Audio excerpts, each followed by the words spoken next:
Assalamualaikum warahmatullahi wabarakatuh. Perkenalkan, nama saya Gilang Sudrajat, NPM 1951040312,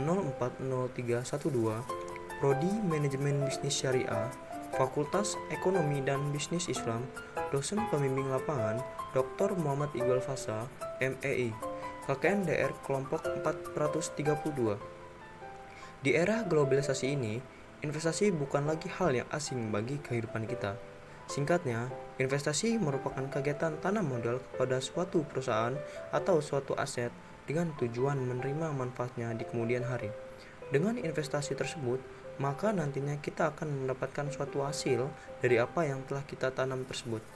Adapun peran penting investasi untuk generasi milenial yaitu 1.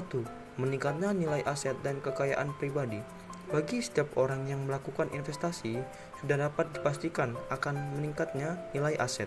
Aset yang ditanam sebagai investasi akan terus berkembang dan menjadi semakin banyak.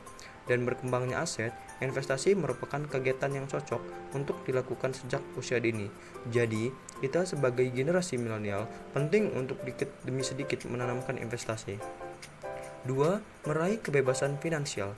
Salah satu tujuan dari investasi sejak dini yaitu untuk mencapai kebebasan finansial. Kebebasan finansial merupakan kondisi di mana kamu tidak perlu lagi bekerja keras untuk mendapatkan uang karena kamu sudah memiliki harta yang cukup untuk menghidupi kehidupan harinya. 3. Mempersiapkan diri untuk masa depan yang cemerlang. Dengan investasi akan bisa membantu untuk hidup yang lebih tentram di kemudian harinya. Investasi dapat menjadi salah satu sumber penghasilan lain yang didapat selain pendapatan utama. 4. Latihan disiplin dalam mengelola kondisi finansial. Dengan berinvestasi juga akan membantu kita cara untuk mengelola uang yang lebih efektif dan efisien, agar bisa lebih cermat lagi dalam mengatur keuangannya. 5. Membantu negara terhindar dari inflasi. Inflasi merupakan kondisi meningkatnya harga barang atau jasa secara umum dan terus-menerus dalam jangka waktu tertentu. Indonesia sendiri dianggap sebagai salah satu negara yang tingkat inflasinya cukup tinggi. Inflasi ini memberikan dampak yang cukup signifikan terhadap kondisi perekonomian negara, terutama dalam jual beli.